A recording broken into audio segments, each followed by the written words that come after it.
We saw some surprises in the Big 12 this past week. Some teams better than we thought they were going to be, and some teams, maybe they're not so good after all.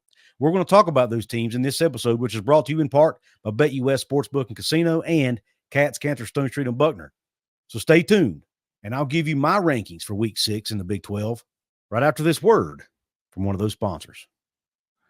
Since 1931, the attorneys at Cats, Cantor, Stone Street, and Buckner have been the voice for victims who have suffered serious injury or death. They have a fierce passion for truth and justice and a sincere compassion for those who have been wronged by others. Whether you have been in a car accident or fighting with an insurance company, or you or a loved one has suffered serious injury or death due to medical negligence, we will ensure your voice is heard loud and clear. Cats, Cantor, Stone Street, and Buckner will ensure there is justice for all West Virginians because we are your lawyer, your voice. Visit us at yourlawyeryourvoice.com. What is up? Welcome in to another episode of Couz's Corner. Come on in and make yourself comfortable. Belly yourself up to the bar and let me pour you out this shot of top shelf college football content. On tap in this episode, we are once again taking a look at the Big 12, at my Big 12 tiered rankings after Week 5. Now, in these rankings, I've been calling power rankings, but really they're more of a ranking about what you've done. It's not really a power ranking. This is based on the results on the football field, which is what I really think we should take the hardest look at when doing rankings. But instead of ranking them 1 through 16, I just put them in tiers because I think it's easier and I find it more interesting. All right, let's get started. When you go back and look at the tier rankings from last week, that's where we're going to start. You'll see that I had Utah as the only top shelf team in this league. And I don't think a lot of people could disagree with that at the time, right? They were undefeated overall. They were 3-0 coming into the week. They were top 10 in the country. Pretty much everybody had pegged them to win the conference. But lo and behold, they go out and lose 23-10 to Arizona at home. Cam Rising still not back at quarterback. Isaac Wilson, the talented freshman, but he's still a freshman, throws 2 interceptions. They commit 2 turnovers, only 84 yards rushing against Arizona, so they struggle to run the football. Utah has got to figure out the quarterback situation. They need to figure out how to be more consistent running the football successfully. I think their defense is still good enough to win them a lot of games, and I still think they can win the Big 12, but I'm not ready to put them as a top shelf team in this conference. I'm going to put them down as a contender. They're 1-1 in league play, 3-1 on the year, but they're still a contender in the league. Next, let's go to Iowa State. Iowa State with a 20-0 win over Houston. Time of possession in this game for Iowa State was 35 minutes. They held on to the ball for 35 minutes of this game. Hard for any team to score when they don't have the football. They ran for 240 yards. Abu Sama had 101 of those yards. But they can throw the football if they have to, I believe, because Iowa State showed that against their arch rival Iowa a couple weeks prior, when Rocco Beck put up 272 yards in the air.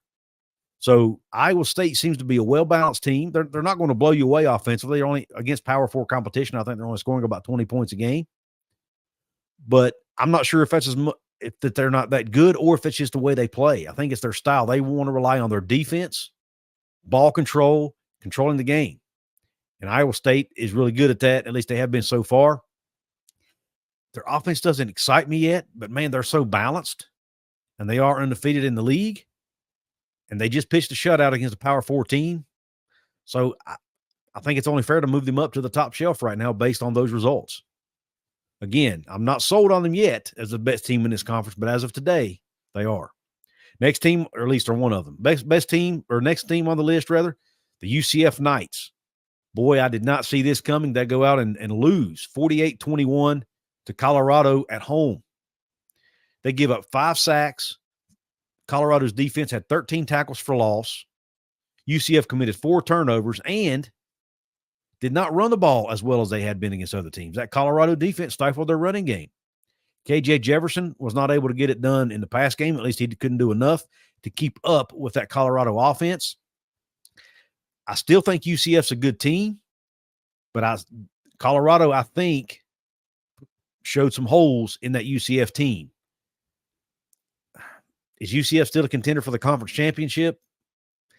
As well as they run the football, it's hard to say they're not, but I'm not 100% sold on their defense. And I'm not sure KJ Jefferson's the guy, so I'm moving them down one tier in the conversation. I still think they're in the conversation, but I'm not quite ready to put them as a contender after that performance. Next on the list, Oklahoma State. Boy, they are not where we thought they would be. They are 0-2 in the conference, coming off a 42-20 loss to Kansas State. They fell to 3-2 on the season with that loss. They committed 3 turnovers, including 2 interceptions by Alan Bowman, who, again, only completed about 50% of his passes. Did throw for a lot of yards, but that was because he had to, because they could not get the running game going with Ollie Gordon. They only ran for 126 yards as a team, 4.2 yards per carry, and their defense gave up 8.8 yards per carry to Kansas State. You cannot win like that. You cannot win giving up 8.8 yards per carry. Oklahoma State has a lot of weaknesses. They have the worst total defense in the conference right now, or at least one of them. The worst rushing defense in the conference, I believe. A lot of that, yes, some of that's on the defense, but their offense also continues to put their defense in tough situations. They can't get the running game going. Is Oklahoma State still a contender? Normally, I would say yes, because Mike Gundy's their coach, and you never can count them out. But right now, because they're 0-2 in the league and they're so far behind the 8 ball, I'm dropping them down one tier to end the conversation. Again, there's always room to move them up next week. Next on the list, the team that beat Oklahoma State, the Kansas State Wildcats. Kansas State, obviously, 42-20 win over OSU. DJ Giddens ran for 187 yards and 12.5 yards per carry. Huge day for Giddens on the ground. Again, that defense limited Ollie Gordon in the run game. And, yes, K-State did beat Oklahoma State, but they also got pounced the week before by BYU. So I'm not quite ready to move Kansas State up to a top-shelf team yet. I still think that one loss to BYU, it wouldn't be fair to put Kansas State up there when they have that loss. And the next team we're going to talk about is BYU. They win again. They go to Waco and beat Baylor 34-28. They lose this game in almost every statistical category except the one that matters, and that's on the scoreboard. One of the reasons why, they held Baylor to 63 yards rushing. They limited that Baylor rushing game, and this BYU team, when they need to make plays, they make them, especially on defense. The defense continues to be elite. They did finally give up their first passing touchdown of the season, but their defense still played a good football game. They don't turn the ball over a lot. They don't make a lot of mistakes. They're just a solid football team, and they're 5-0 because of it. 2-0 in league play, so I have to put them up there with Iowa State on that top shelf, at least for today. Next, let's go down to the end of the conversation tier. The first team that was there from last week, Colorado. Mentioned them earlier, that 48-21 win over UCF on the road. Shedeur Sanders did his thing, as always. Travis Hunter, of course, had an interception, plus on defense and several receptions on the offensive side. They forced 4 UCF turnovers, including 2 interceptions. They averaged 4.4 yards per carry on the ground. So Colorado, who likes to pass the football, ran the ball pretty well. They're not going to run it a lot, but they're going to run it just enough, and they did just good enough in the run game to keep the UCF defense honest. And they actually outrushed UCF when you look at yards per carry. They had less carries than UCF, so they didn't have as many total yards, but they averaged 4.4 yards per carry to UCF's 4. So a really good performance by Colorado on both sides of the ball. And, they're 2-0 in the conference, so it would only be fair to move them up to contenders.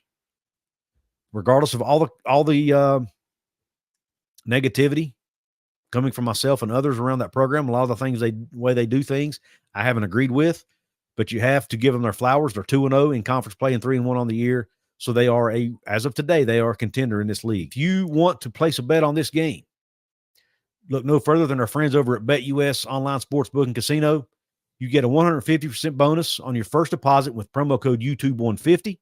Take advantage of that deal today. You also get, with that promo code, you get 125% bonus on your next 2 deposits, up to $2,000. Take advantage of that offer again with promo code YouTube150. Make sure you play responsibly. If you can't afford it, don't bet. And also, you must be 18 years of age or older. Next, we have to go to the Cincinnati Bearcats. They lost 44-41 to Texas Tech. They're 1-1 in conference play after shutting out Houston the previous week. They lost the game because their defense was not able to get Texas Tech off the field. Texas Tech was 9-14 on third down conversions.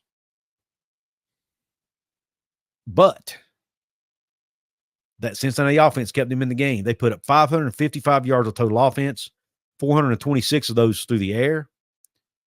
But again, their defense still has a lot of question marks, and they did turn it over 2 times, which also hurt them.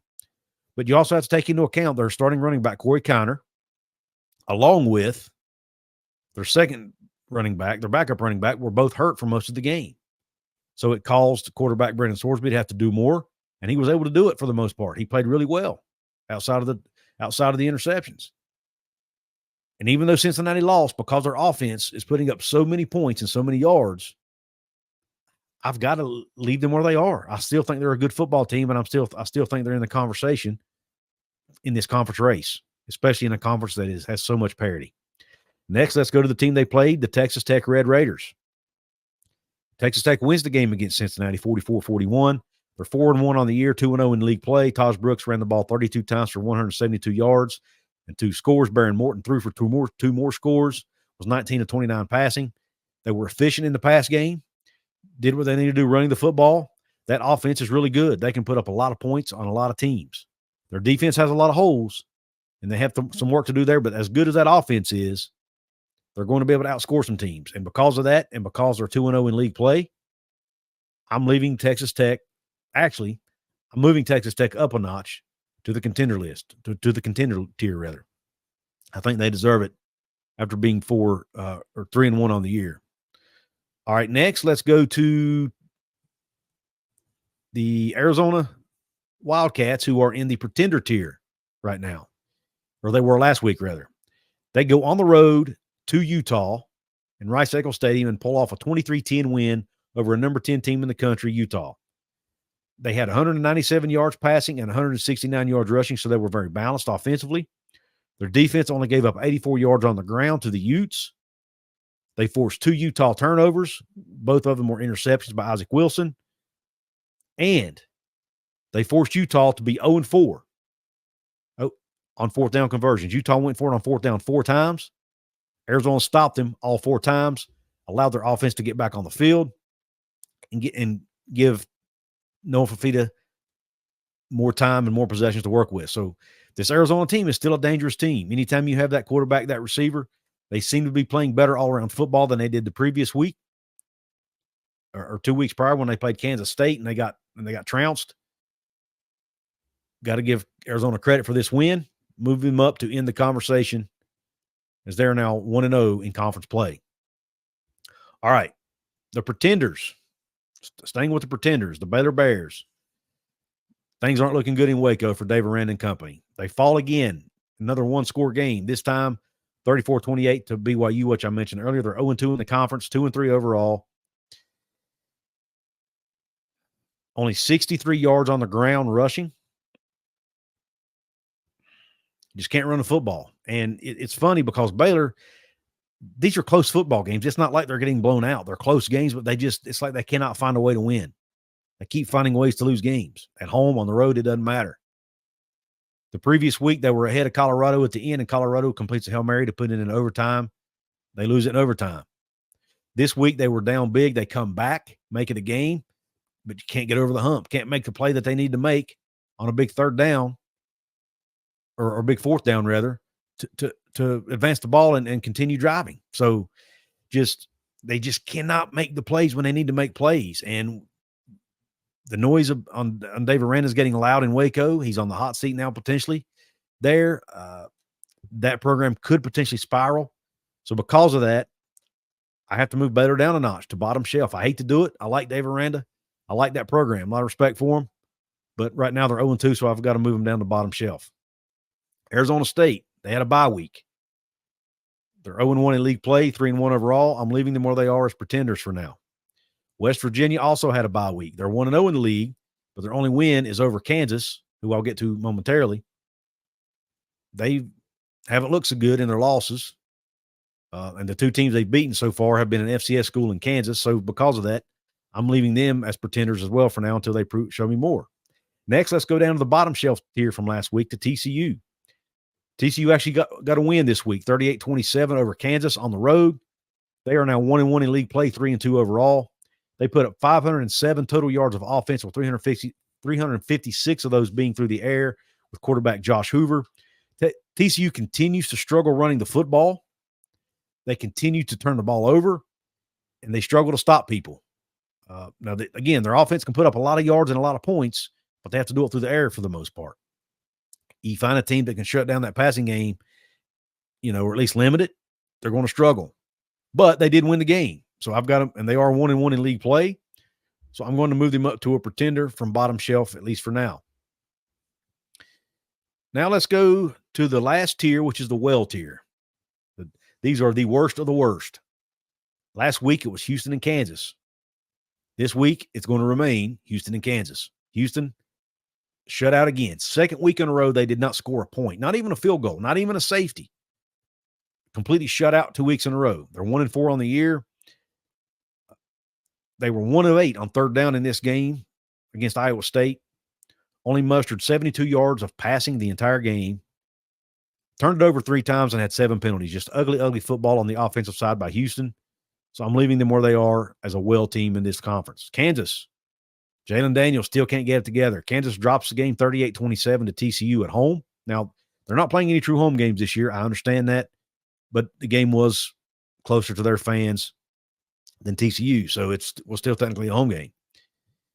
Daniels was 15 of 34 passing, 179 yards, a touchdown, and an interception. Continues to turn it over. Continues to not break the 200-yard barrier. Continues to struggle in the pass game. They're still running the ball okay. Highshaw and Neal combined for 155 yards on the ground. And they did force 3 turnovers on the defensive side, but they also gave up 507 yards passing to TCU. So the secondary that's, been so good for Kansas continues to, not maybe be as good as we thought they were going to be. And they can't get it together passing the ball on the offensive side. They're not getting blown out in games, but they're not winning games. They still only have 1 win on the year. They're 0-2 in league play. So they continue to be one of the worst, and they're in the well again this week in week 6. So you let me know, where did I get it wrong? Where did I get it right? I want to hear your thoughts in the comment section. I want to also give a shout out to today's VIP channel members. If you don't know what a VIP channel member is, you can be a paid member here. You get access to some perks like random shout outs, first dibs on comments on live streams, early access to some content if you're a club level member. But the VIP members of this show are Jeremy Croy, Bill G, Phil Masters, Hellbilly, and Tom Reinhardt. Thank you all for being longtime members and longtime supporters here on the channel. To take advantage of that and become a member, hit the join button below or go to my channel homepage and hit join there. If you want to support me free, you can do that too. Hit the thumbs up button if you like this video. Drop that comment below. Let me know what you think of these rankings. Do you think they're stupid? Do you think they're great? Where did I go wrong? Where did I go right? Let me know. And I'm on my way to 10,000 subscribers. I've finally broken the 8,000 barrier. I'm on my way to 10. Help me get there by subscribing if you haven't. And if you have, tell somebody else to subscribe. That would really help me out if they like Big 12 content, West Virginia content, and conference realignment content. That's what I talk about here on the show.